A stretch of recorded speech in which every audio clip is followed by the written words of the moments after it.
আরে অনেকক্ষণ ধরে দাঁড়িয়ে আছে, কিন্তু আমার রাজু ভাই আর বাসটা আসতেছে না কেন? এই তো আপু, আমি চলে এসেছি। চল ভাই, আজকে তাড়াতাড়ি করে বাসায় যেতে হবে, অনেক দেরি হয়ে গেছে।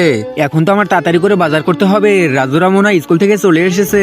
এই তো কত সুন্দর কয়েল পাখির ডিম, এই কয়েল পাখির ডিমে আজকে কিনে নিয়ে যাব। এই দোকানদার ভাইয়া, আমাকে 8টা ডিম দাও। ঠিক আছে, এই নেন আপনার কয়েল পাখির ডিম। এই তো এখন এই কয়েল পাখির ডিমগুলো ভালো করে রান্না করতে হবে। এই তো এবার ডিমগুলো ভালো করে ধোয়া হয়ে গেছে। এবার এটা পাতিলের মধ্যে দিয়ে আগুন ধরিয়ে দেই। এই তো এবার এই কাঁচা ভুট্টা দিয়ে আগুনে পুরাইয়া নিতে হবে। ভুট্টা আর ডিম সিদ্ধ হয়ে গেলে অনেক সুন্দর রেসিপি হবে, ভুট্টার আর ডিমের রেসিপি।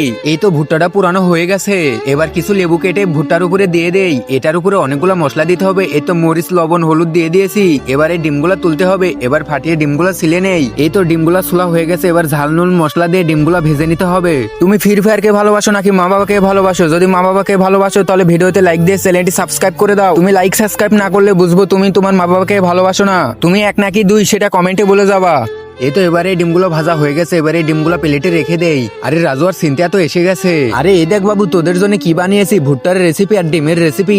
মা, আজকে তো এই রেসিপি অনেক মজা করে খাবো। আরে আম্মু, তুমি চলে আসো, আমরা 3জন একসাথে খাবো। আচ্ছা ঠিক আছে, আসতেছি। আরে এটা তো খেতে অনেক মজা হয়েছে।